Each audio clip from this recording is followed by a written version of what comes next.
Good morning, everyone. Do it.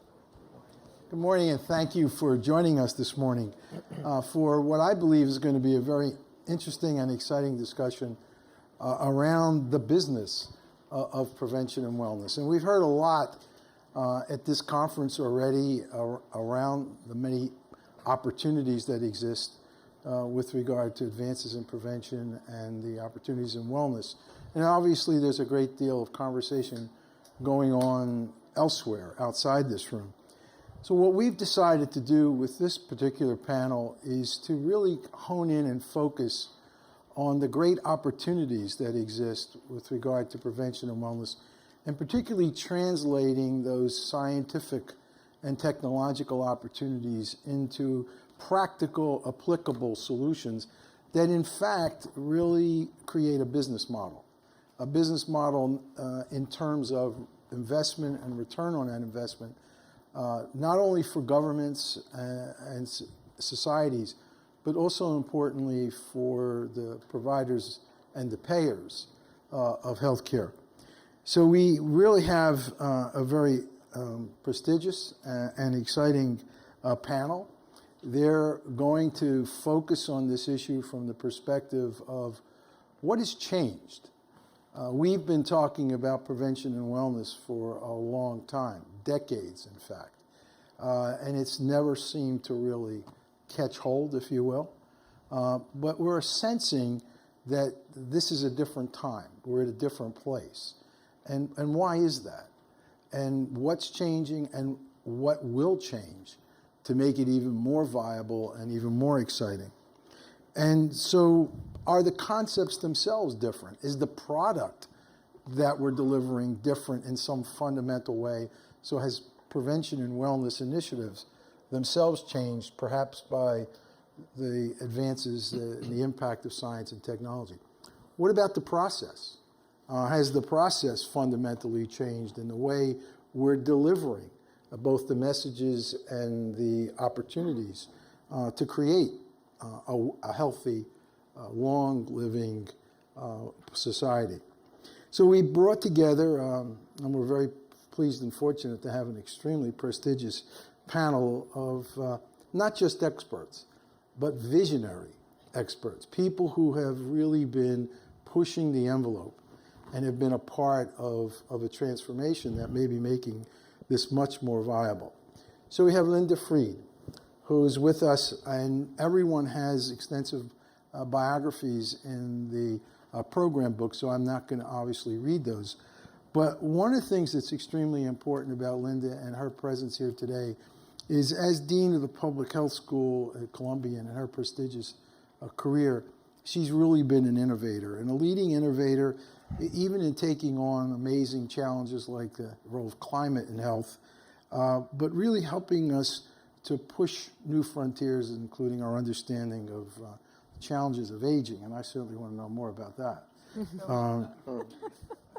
Then there's Nancy Brown, who, as the CEO of the American Heart Association, again, has been a real leader in driving the concepts of innovation in the way we do things and the way we think things, and how we create systems that will essentially alter and change the way we approach the whole problem of prevention and of wellness. Bill Dietz is now the director of the Milken School of Public Health at George Washington University. Sorry, not the Milken School. I'm not the director of the Milken School. Just the Redstone Center. Right. I apologize for that, but we'll promote you later. Yeah, thank you. But most importantly, what an incredible opportunity that is for all of us to have Bill's leadership after what has been, again, a very impressive career in public health, particularly with a very important senior role in government and leadership at the CDC.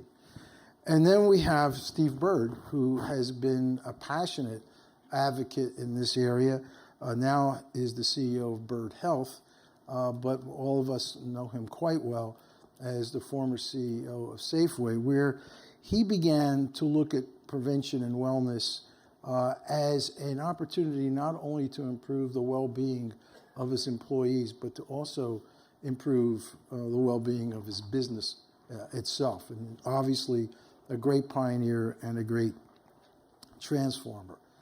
So we want to begin asking the panel to take the opportunity to illuminate us a little bit. And I'm going to begin with Linda and asking you, Linda, what has changed? What's changed, if you will, in the science that's underpinning our understanding of prevention and wellness? Is it different today? Do we have actually an opportunity because we understand more and know more? Is science really transformed this field and this opportunity? Thanks. Hi, everybody. It's really a pleasure to be here. The science has changed a lot, but the conditions have also changed. And the two coming together changes the nature of the way we have to think about things for success. And part of the science, of course, is descriptive, and the numbers don't add up. So we know that the costs of healthcare in the United States have gone through the roof, about 18% of GDP, while the U.S. health status has sunk to the bottom of peer nations, number 37 out of 37. We pay the most in healthcare, get the least. There's a problem. The next thing we know is that most of health, 60 to 70% of health, comes from things that occur outside of medical care. That's an astounding number, particularly when we look at how we disinvest in creating health outside of medical care, because only 3% of health dollars in the U.S. go into prevention and addressing that 60 to 70% of health creating factors.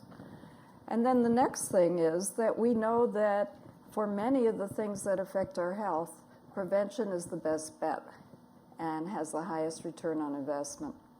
But we're not doing it. So if you look at those three numbers, which is a product of a fair amount of science, although we need more, they suggest that perhaps we need to think about this differently. The other thing is that we have made a lot of progress. For example, we know that, and I'm sure we'll hear about this a little later, that workplace-based interventions on the corporate sector actually do matter in terms of improving wellness of employees and decreasing healthcare costs. But the science also tells us that the health problems we're confronted with come from many sectors, so that the corporate investments in employee wellness are necessary but not sufficient. And I'll give you 3 examples. One, of course, has to do with smoking, a huge driver of healthcare costs, ill health in our population.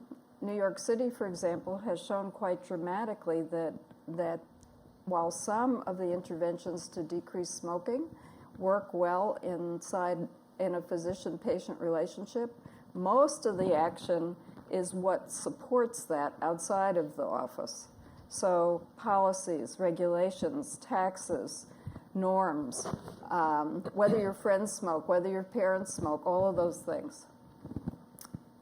We now know scientifically that for prevention to work, you have to think in this multi-sectoral and multi-level way and put the right combination together. So I'll just end by saying we're confronted with a number of problems we haven't solved. One, of course, is that we know, for example, data from the Columbia's Mailman School of Public Health in our new Economics of Prevention unit shows that 65% of cervical cancer is preventable through ways that we know how to do, but we don't do it. Mm-hmm. That's what we know. Now that's going to open the door for a very interesting discussion. The second is, we know if one cause of 21% of deaths from ischemic heart disease, 23% of deaths from stroke, and 13% of COPD deaths comes from air pollution, which also causes obesity and threatens the cognitive development of young children. We need to think, these scientific breakthroughs suggest that we have very different kinds of problems to tackle in very different ways, and that really only prevention is going to be the cure. Excellent. Thank you. Nancy, has the process changed? Is something different in the way in which we're delivering a prevention and wellness message and communicating with people and getting greater engagement? Is something going on in receptivity as well as our ability to be much more effective in what we're creating? Are we delivering it better? Andy, thank you, and thanks also for the opportunity to be here today. I think, luckily for all of us who care about this issue, a lot of things have changed to make this an issue that people care deeply about. Just to pick up on Linda's point about cost for a second, and I'm sure Steve will elaborate on this point as well. Ever since the Affordable Care Act, suddenly healthcare is a CEO issue, and so when we think about over 100 million people going to work every day, suddenly the CEOs of these companies care about healthcare costs, and they're providing a new opportunity for more consistent messaging and programmatic delivery and things that can help us inspire people to want to live a healthier life. That's one thing I would say has changed. The second thing that's changed, and I brought my phone up here not to make a phone call or check my email, but just to use it as a prop, to say that personal health technology, I believe, is really going to help us change the way we think about engaging individuals in their own health and well-being. There are some amazing innovation happening with companies that used to be seen as technology companies or other sorts of business companies that now are healthcare companies because they're creating and innovating new solutions. And at the American Heart Association, we're working very closely with many of them to bring together in a common platform tools and resources for people so that caring for yourself can be easy. The other thing I would say that has changed is that in the world of organizations that have spent for years a lot of time trying to inspire people to care about their health, there is much more of a uniformity of message, this vision of creating a culture of health and thinking about how all the pieces in a culture of health must fit together. That will have an impact at the end of the day in how people receive the message and take action. That's fantastic. We want to come back to the technology, but Bill, can we turn to you? Has something changed in policy? Are we approaching this problem differently from a government standpoint, particularly, or even from a general public health standpoint? Are we doing things from a policy standpoint in terms of the kind of infrastructure, the kinds of opportunities that we're creating to move more from these broad general prescriptions to more personalized type of interventions that people can relate to more directly because it sees that it affects them personally? How's that work? Yeah, well, thanks, and thanks for the opportunity to be on this panel. The evolution of our approach at CDC, where I was the director of the Division of Nutrition and Physical Activity and Obesity, and kind of informs the answer to your question. Shortly after we published the maps, we were charged with we were charged to develop strategies to address the obesity epidemic, and we moved quite quickly from a personal focus in response to your comments to reshaping the environments in which our employees functioned. So early on in this effort, we thought about, well, how can we change the environments at CDC since we were a model health agency, and if we were going to inform work sites about what they needed to do, how could we understand the challenges in our own work site to do that? And we quickly moved to changing the work environment at CDC. So we became a tobacco-free campus early on and converted what were then butt huts to bike racks. We thought that sent an appropriate message. We initiated a policy where our meetings, and this was in an era when we were still allowed to have meetings, we assured ourselves that we would only meet in cities that had smoke-free ordinances. So not only did that help our employees, but it also sent a message to the country about what our expectations were for health. We developed a healthy food at meetings policy. That met, as you can imagine, with a little resistance from people who came into the afternoon expecting cookies and whatnot. And then ultimately that led to a procurement policy in which we reshaped the choices in first the CDC cafeteria then the HHS cafeteria, and now across government through the auspices of the General Services Administration. And what we did there was to specify the products that we would sell in our cafeterias, so that 50% of the drinks had to be calorie-free or low-calorie, that there would only be one fried food option, it wouldn't be promoted, that fruits and vegetables would be available at every meal, and that processed foods would be reviewed for their sodium and trans fat content. We implemented lactation rooms in our larger buildings to sustain breastfeeding, because we knew that breastfeeding was an effective means to reduce early childhood obesity.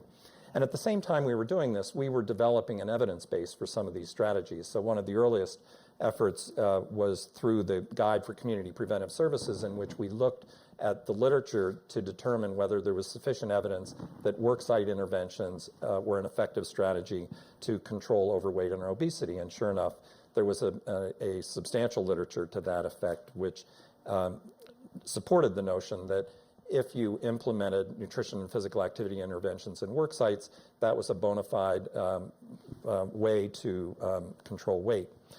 So I think that evolution from a personal focus, which was the historic focus around health, to an environmental focus, policy-driven, made a huge difference in the health of our workforce.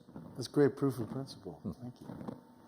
Steve, has something changed on the delivery end of the continuum? Have things changed in communities, in workplaces, that have made wellness and prevention much more mainstream, much more acceptable, both to the individual as well as to the employer?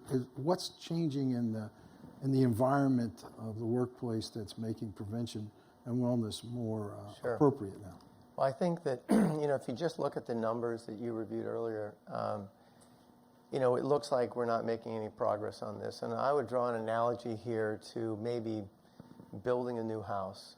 And, we've got several countervailing forces where you've got more screen time, more sedentary jobs, people not getting exercise, abundance of fast food and other alternatives that aren't necessarily healthy. But at the same time, there's been an information overflow, I think, that has, if I draw a parallel to cigarette smoking, for which the numbers are pretty phenomenal. Maybe we were all frustrated how slowly it took, and there's still more work to do. But I think it starts by laying out the information and getting people to understand. And then I've come to understand the health issue pretty simply, that if you want to contain healthcare costs, you simply encourage people to live a healthier lifestyle. And now and they have less demand on healthcare, and therefore healthcare costs go down. And they live longer, and productivity and everything responds. And so, to Nancy's earlier point, I think this has hit the CEO agenda because it's a big cost item, and because the airtime given to this has been so overwhelming. We've been talking about the healthcare crisis for 20 years. And, I'm sure I'll have an opportunity later to cite some of the Safeway statistics, but I would tell you that I believe there is a silver bullet to this problem. There aren't that many silver bullets. And I think the silver bullet is personal accountability. And the analogy I would draw, everybody here probably has a driver's license. We learned from the age of 16 that driving record, determines premium. Why shouldn't that work for healthcare? 70% of all healthcare costs are driven by behaviors. So what we did in Safeway is to create a market internally with the company where the better your behavior, the more currency you had to buy down premium. And then we created an outside market by creating, piloting with a technology company to create the first transparency tool that allowed our employees to become shoppers. And I'll cite only one statistic. And I'm glad I met the founder of those maps, Bill, because if you've been in other meetings, you've seen these maps on obesity, which is just one dimension of the problem. And from 1990, till now, Colorado's always been in the lead. Now there are about 5 places states that joined them. But Colorado used to be at 20%. And Colorado's now at 25% of the adult population. So when I started the wellness move at Safeway, we had 28% obesity. We had the advantage of workers that are on their feet all day in the stores. And put up slide 14 while Steve's speaking to that. Okay. And so my goal was to be have the lowest obesity rate of any state in the nation. I looked at 185,000 employees as essentially being our own state. And when I left the company last May, the obesity rate for Safeway was 21%. And we actually had a 21% reduction in the rate of obesity. And I'm not going to steal all the airtime here, Andy, but there are ways to do that in the schools. I think there's a role for public policy.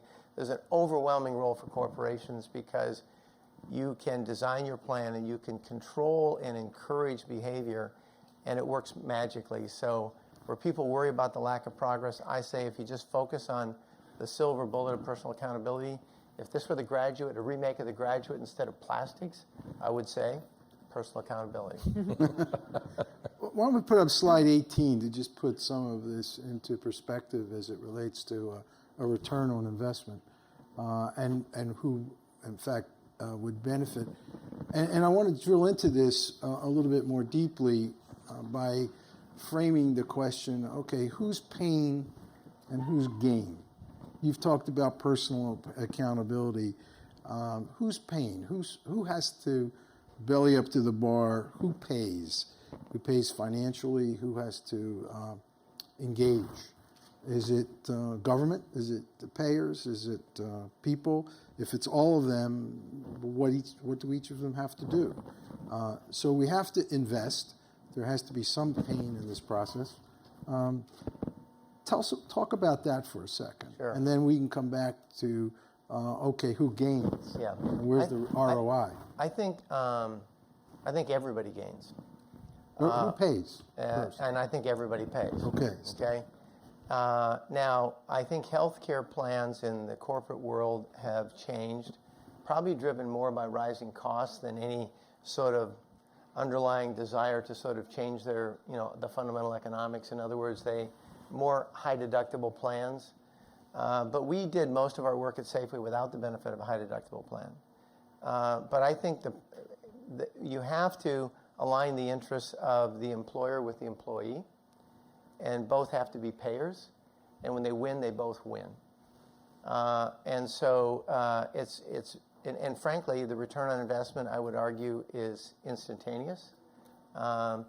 There's the ability to lower costs in this country by 40 to 50%. And in that case, the out-of-pocket costs for the employees will go down. The company costs will go down. The health of the workforce done properly will improve. Productivity will go up. I mean, it's an overwhelming win. You just have to put the puzzle pieces together. And I keep going back to accountability. It's kind of the missing link. If there was a missing link, how come this hasn't happened yet on any big scale? It's because of the missing link. And I think the first people that will do it will be the private sector, and I think government will follow. 49% of the healthcare spend is the federal government and the state governments, and there's no reason that they shouldn't have healthcare. They should have healthcare plans that encourage this behavior, just the way private sector companies can have them. So let me flip that to the other three panelists to kind of dive in here. How do you translate that kind of a model from a business that's self-contained, where you have your workers and you're going to have them for a period of time? How do you translate that to a community? How do you translate that to society in general? How's that going to work in terms of who pays and where the sharing of the costs come, what the individual has to put in, what the community has to put in, what the overall federal government may have to put in? How's that going to work? Well, I will say that I agree completely with Steve that everybody gains and everybody pays, right? And so thinking about the role that each of the sectors in a community has in helping to both support this focus on health and well-being and to pay for what it's going to cost is important. I, like Steve, agree that the workplace is the place where we have the biggest lever right now, because these people who are contained in a company during the workday go home, and they have families whose children go to school. There are communities. And so we need to have strategies that consistently tie messaging between the schools, the community, the corporation, and government. We need to better understand. I think this issue of cost transparency is so critical because most people have no idea what healthcare costs them or their company. For example, if you're talking about workplace health, and making that higher on someone's radar screen is critically important because they, I think most people would want their company and them to pay lower costs. In terms of things like schools, that's also very important to make sure that we are using role modeling and putting new programs in schools. We've done a lot of that at the AHA with the Robert Wood Johnson Foundation and our Alliance for a Healthier Generation with the Clinton Foundation, and we have science that shows that programs that inspire personal, I would say personal inspiration, use personal accountability, I would talk about personal inspiration, are very, very important. One last thing just to build on Steve's point, one of the things we're doing at the AHA to help add to the evidence base, scientific evidence base of what works and what doesn't work, is that we've launched almost a randomized control trial, a clinical study of 8 of the KKR portfolio companies. And we're looking within each of these companies that have very different programs and very different designs, what works, what doesn't work, and how can we leverage the things that are working to reduce costs, improve health, and transform that, not just in the KKR companies, but across all companies in America. That's great. What about the communities?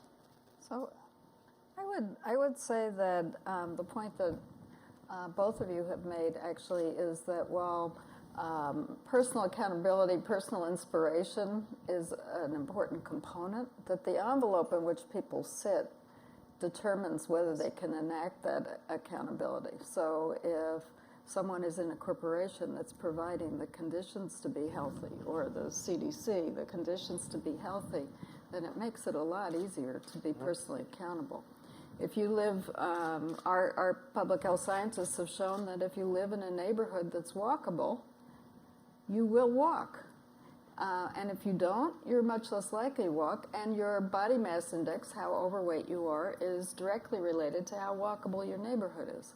And if you live in cities where there are 0 grocery stores, it doesn't matter how personally motivated you are. If you have to take a bus for an hour and a half to get to a grocery store to buy healthy food, it's going to be difficult. So I think that goes to the fact that we are all accountable as well as the individuals, and creating in which the conditions in which everyone has the opportunity to reach for health is really critical.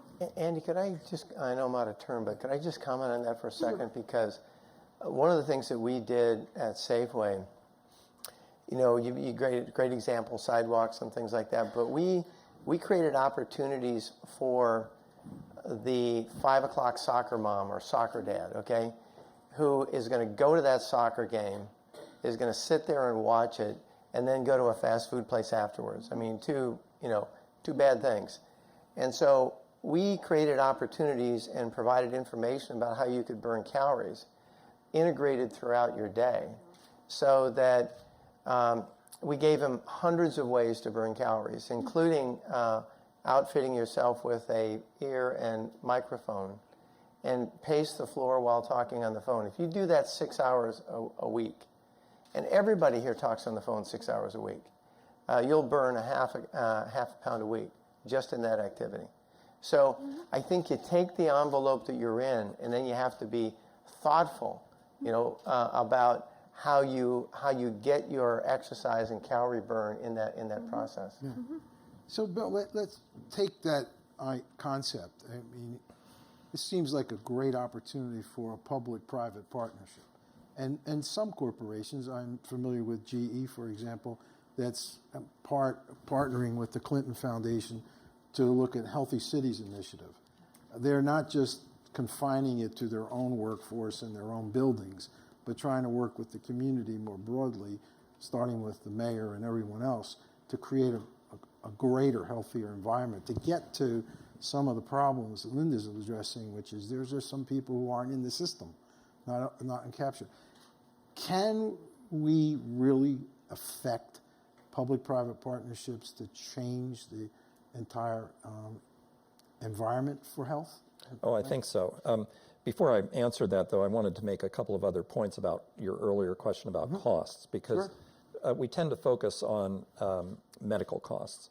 But there are other tangible benefits from worksite wellness, including reduced absenteeism, decreased employee turnover, increased safety in the worksite, and from the perspective of the employees, increased productivity, increased fitness, and decreased out-of-pocket costs. And I don't think we can neglect those when we talk about the cost, and that has directly to do with the quality of work and the loyalty of an employee to their company. CDC is like a large employer. So, the kinds of things that I pointed to that we did were really no cost. Let me put slide 20, Will's, because I think it's... Yeah, so a tobacco-free workplace, the procurement policy, those didn't cost anything. And in fact, what we learned from expanding the procurement policy to HHS was that the utilization of the cafeteria increased and revenues increased. But the challenges for a small to medium-sized employer, which is in terms of the number of corporations, the greatest part of the country, those companies have difficulty employing or instituting the kinds of strategies that work for large companies. And those companies are going to be much more dependent on community-level change. So the kinds of strategies that we've been talking about in terms of more livable communities with sidewalks, with access to grocery stores, with parks and recreation facilities, those are the kinds of investments and partnerships that I think are going to make a difference for the small to medium-sized employer who can't institute fitness centers or doesn't have a cafeteria or may well have a tobacco-free policy, but for whom these types of changes that are possible in the larger environment are less feasible. I think the last thing to mention is that the Affordable Care Act includes a provision for a premium discount of 30% for participation in these wellness programs, and a 50% premium reduction for participation in tobacco cessation. So now at the national level, there are built-in incentives for corporations to employ these types of strategies in the worksite. And Bill, those are some of the exact kinds of things we're testing through this research project I mentioned with the 8 KKR portfolio companies. Is we need to determine, at what level do those incentives work? How do you inspire people to even want to be part of programs where they're knowing they're having their biometrics screened and taking a health risk appraisal as a first step to a much more comprehensive program? In our work with thousands of companies throughout the U.S., there is such variance. How do we iron out the variance and get people focused on what works? So let me push this a little bit and ask you to kind of dive into the business opportunities here. And as I've been listening to you, let me frame it in this way. We now have tools emerging from science that can help us define populations at risk and begin to even look at genetic risk and a variety of other things where we can really begin to segment populations and be able to then target interventions. That involves an investment in those kinds of technologies. We're also seeing on the other side the kind of technologies that are emerging where you can walk around and with a wristband it'll help you understand whether your activities that day were healthy or not. Do you see emerging an ecosystem where we can begin to see wellness and prevention as exciting, viable business opportunities? Yes, I would say absolutely. I think that, look right here. We have the former CEO of a major corporation who now is leading a health and wellness business because he sees a business opportunity. There's no question that, in our opinion, people want to do the right thing. How do you go about doing it, and what are the tools and resources you give everybody along the spectrum to be able to do their part? So how, as individuals who maybe are or aren't inspired inspired to be healthy, if we can give them tools and resources so that they can make health a priority through mobile technology, maybe suddenly something will click for people. If we think about the impact of social networks and connection, just watch what's happened in the last 3 to 5 years. We are inspired and astounded at how those types of connections can help create whole new communities of people. How do we use those types of resources to create communities of people that are caring about health and well-being? When we think about offering services to companies, again, Steve is an expert in this area, but in our assessment, there is so much variance and people are wanting the right thing to do. So how do we help create that? So, Andy, I preached the gospel on it for about 8 years on this, and then, but we did it inside a Safeway, and we actually lowered the biological age of our workforce 4 years. One of my proudest statistics is that after measuring people, the hemoglobin A1C, elevated blood sugars, 1 year after people had failed, 45% of them succeeded on that measure. So you could use those tools to segment your workforce and begin to Well, you can. The opportunity to provide inspiration is infinite. Okay, I heard a problem the other day. They said, "Well, we noticed that when we it was actually Troy from CVS saying that there's a lot of non-compliance with medications." And I operated 1,300 pharmacies. That number is about 65% compliant, 35% non-compliant. And they did some study, and they found that it was basically, I'm gonna suggest what he essentially said is it was income driven. All right, nothing prevents a corporation who can do their own plan design from essentially having a different copay or no copay for people who earn less than $30,000 a year. And I don't want that from government, okay? But I want to be able to design that into a plan. And so initially we tested just for A1C and put incentives around that.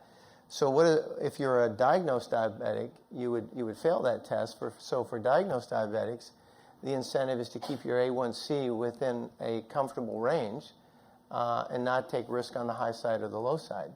And so they're just, now that I've started my own company, there are so many businesses that I see in the space. A lot of it in technology, and I would be less than candid if I didn't say some of them are chasing problems that don't really exist, and some of them have just really cool technology. So I looked at my closet and saw this Nike gear I had, and their slogan, "Just do it." And so I thought, well, why don't I go out and create a company? And seriously, we can lower costs 40 to 50%. I had somebody say to me, well, why don't you go work for Medicare and Medicaid? I said, the opportunity there is probably 60%. But I just don't want to work for government, because they just move too slowly. But can I motivate government to move fast by having 100 companies, that maybe would be part of our portfolio that have lowered their cost 40%? That will motivate government. There are a number of, and there's a huge number of opportunities for business, but one is certainly in the area of technology for health, huge opportunities. But I think there's a competitive advantage to think about non-health related businesses and technologies that could be designed for health. So, for example, if you think about urban transport and how you design public transport or cars, obviously to be greener, but also to be health promoting.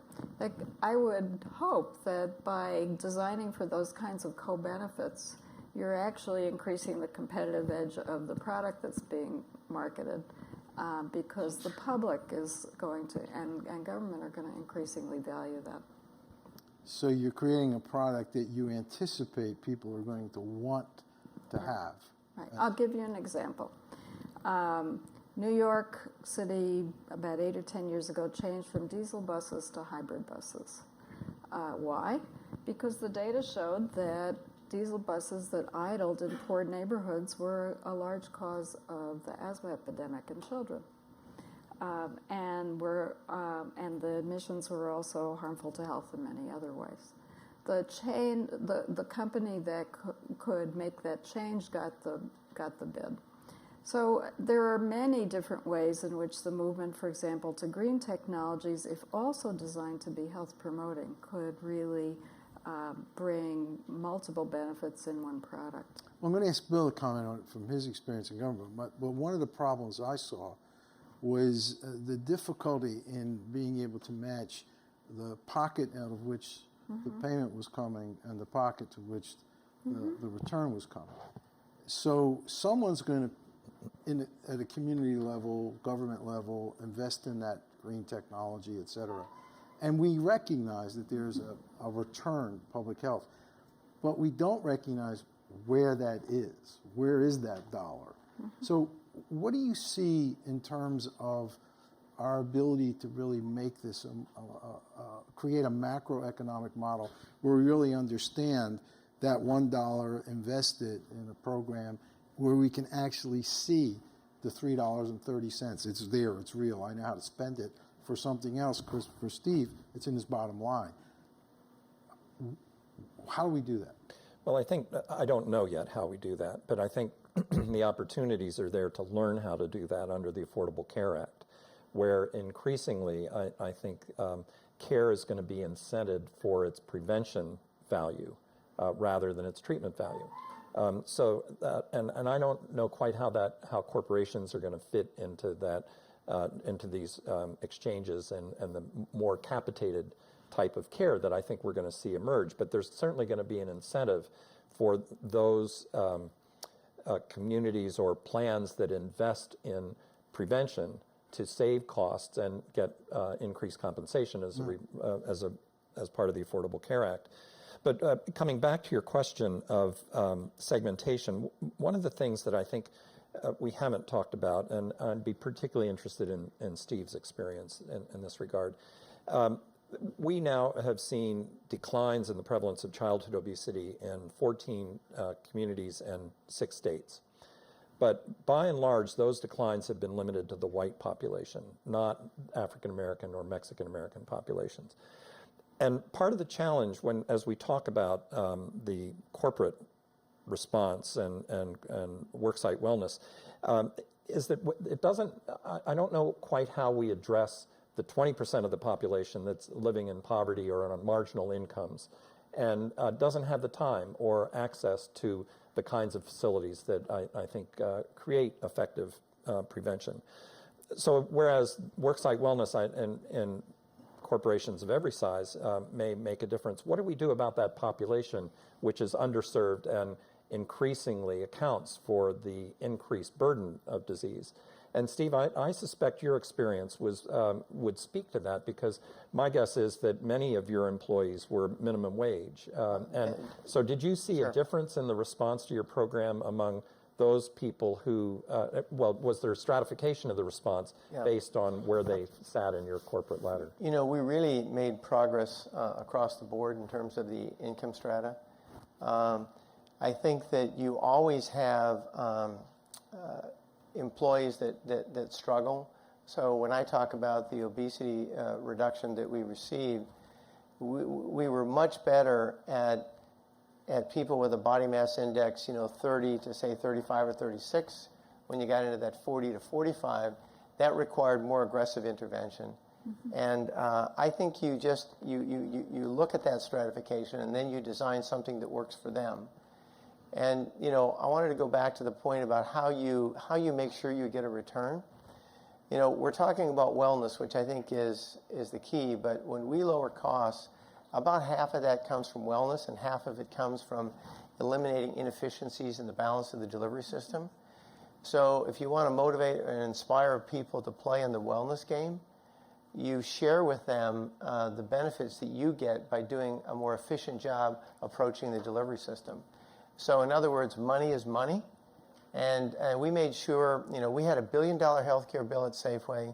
If it had followed the pattern of normal inflation, it would have been $1.7 billion last year. It was $850 million. And so the cost actually went down. I could argue the opportunity cost was a savings of $850 million, $50 million. But it was shared pretty much equally. So the employee costs went down. And when they benefit both from feeling better, you know, and maybe looking better, we push not just wellness, but fitness. Because I'm a believer that when you get to be my and Andy's age, I can group you in with me, Andy, that Must be the white hair. you know, fitness determines health, you know, as you get into your 60s and 70s. And so we really push fitness, and if I could just put one sort of piece of information out there. So when we encourage people to lose weight and lower their body mass index, we really helped them out by telling them kind of the pace at which they should go, provided a lot of wellness tools as to how to get there. And I pushed hard on strength training because the typical pattern in weight loss is you lose 30 pounds and then you gain all that back and then some more. And the reason is because when you lost those 30 pounds, unless you did strength training, you lost 7 pounds of muscle. When I started lifting weights 6 years ago, I increased my resting burn rate 15%. And it's the most powerful thing for weight control besides portion control that I can possibly think of. So I wouldn't worry about corporations getting a return. They'll get a return.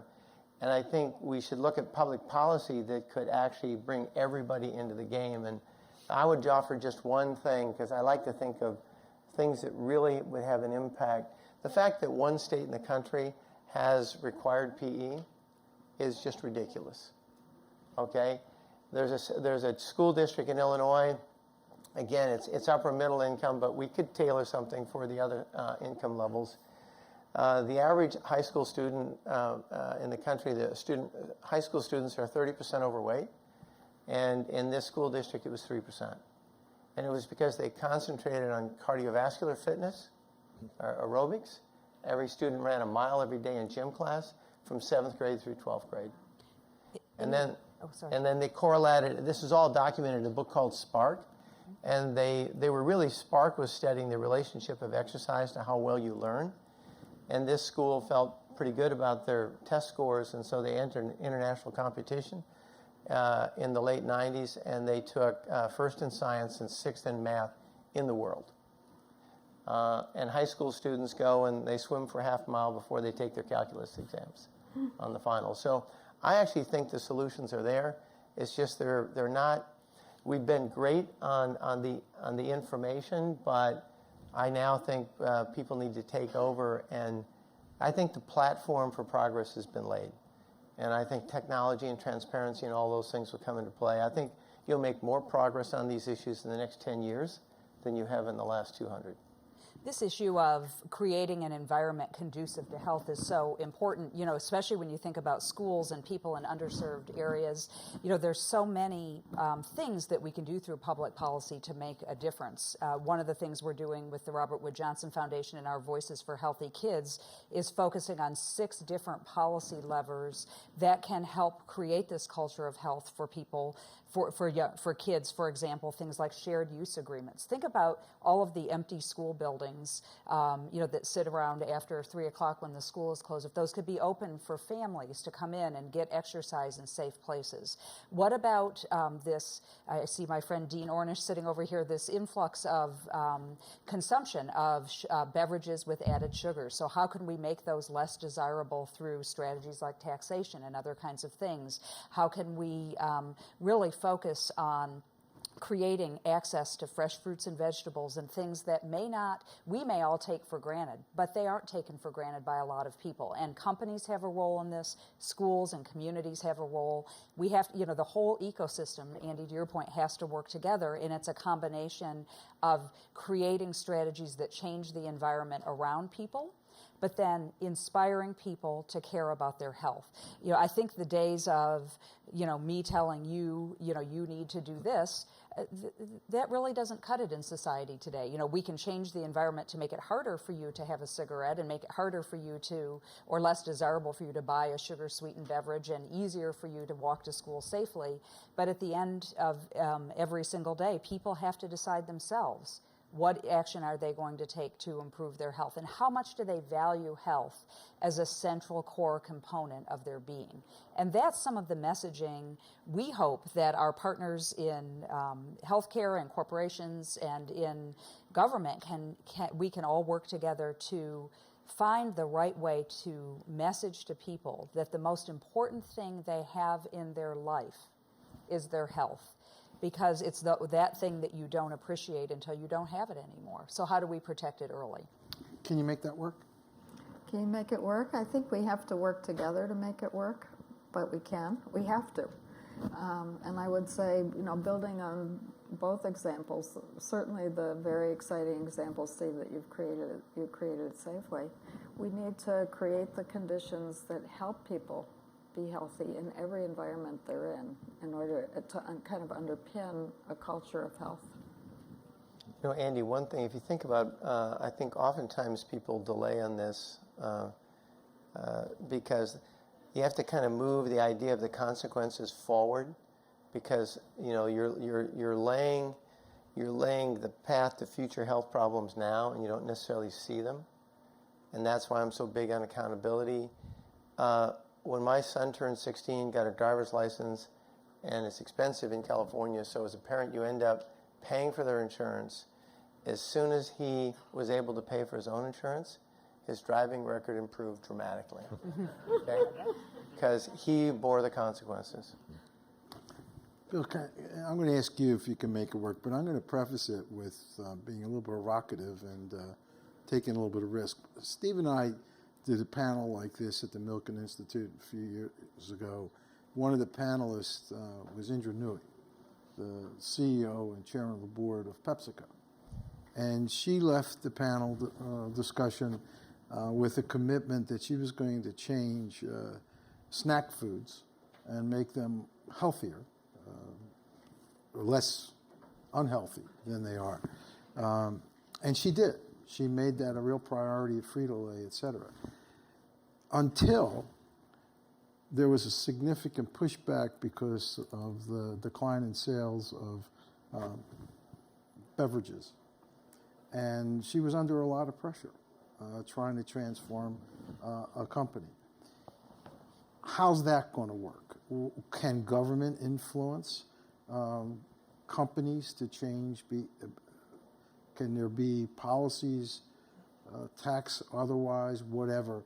Because there are counter forces here as well as the positive ones. We talked all about the positive ones, but there's a tobacco industry out there and others. So what are we going to do about getting rid of some of those counter forces? Can you come up with some constructive ideas about how we do that? Well, I'm not sure that they would be considered constructive, but taxes on sugar drinks, I think, or an excise tax on sugar drinks are a logical target because sugar drinks are one of the major sources of calories in the diets of children. Did you get those out of school? They're out of school. They're out of school. You got them out of vending? 90%. We're getting them out of vending machines. The competitive foods in schools are improving. The meals in schools. So it can work? It can work. Okay, good. And those are direct consequences of, I think, Michelle Obama's efforts in this space. So yeah, I think there are things that we can do. I don't know that government can necessarily incent the development of healthier products. And PepsiCo, I think, was ahead of the curve. What we're seeing recently in studies by Hank Cardello is that the better-for-you products now account for about 50% of sales, but about 80% of growth. So there's a growing demand for more healthful options. Restaurants are seeing the same thing to a more limited extent. But I think that there's a joint interest on the side of public health and the private sector to figure out ways to promote those healthier choices and to create that demand. So we're at the tipping point, or maybe even hopefully a little bit beyond it, where good health is becoming good business, not only in terms of the things we can develop, but also in terms of the things we can change. Do you agree? Is it good business? It is good business, but the example it needs to be good business. Let me put it that way. The example that you gave about Pepsi could as I remember, part of what was going on was that there, in the innovation of new products, there was a really large lag because the public wasn't buying the new products at Pepsi.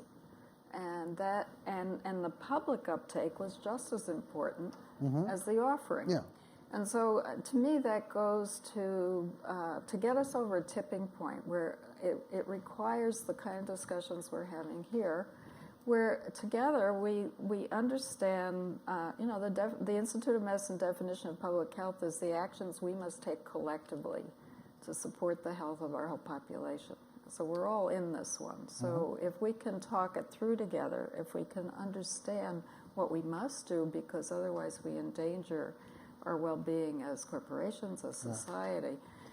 There are a couple of key stumbling points where we haven't talked.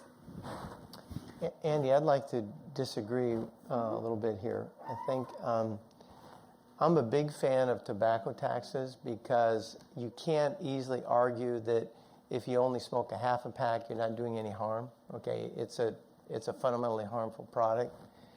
I'm a big believer in free choice and free markets, and I go back to what Nancy said.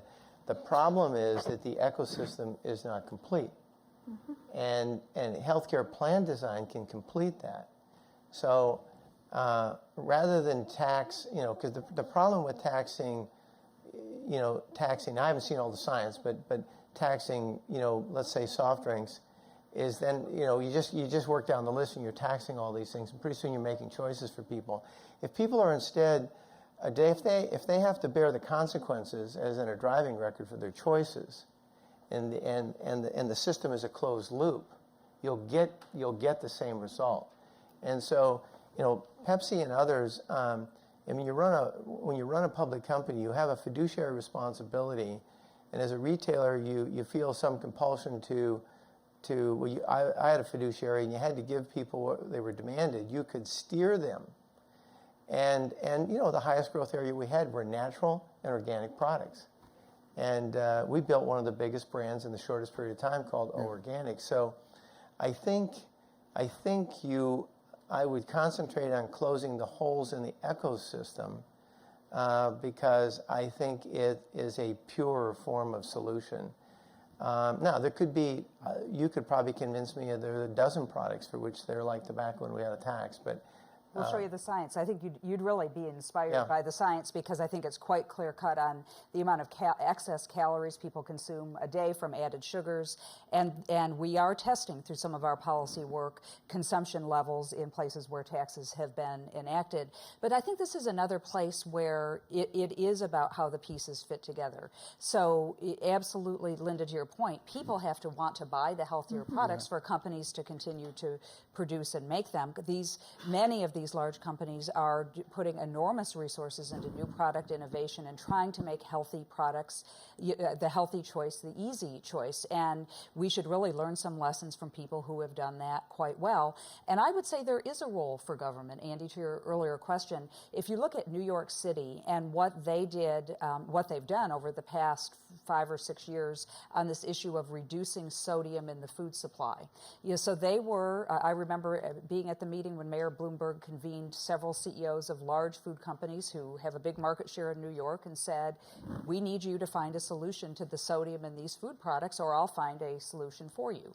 And that really inspired this New York City SALT initiative, which we've partnered closely with. And these companies have focused and made tremendous progress in taking down the sodium in the food supply. And sodium is very important to all of us as we worry about our blood pressures getting higher as we get older and more overweight. So I think government can play a role. And those data from New York City and the SALT reduction program, in partnership with food companies, in partnership with consumers who are demanding healthier choices, that's the ecosystem that has to come together.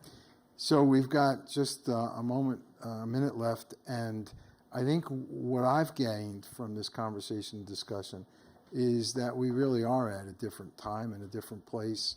There are some things that yet need to come together in the ecosystem, some of the push, some of the pull, but it really is heading in the direction that we want it to go in. So if you were going to accelerate that process, bring this really to fruition. In one quick sentence, what one thing would you do differently or change? I'm going to start at this end with you, Bill.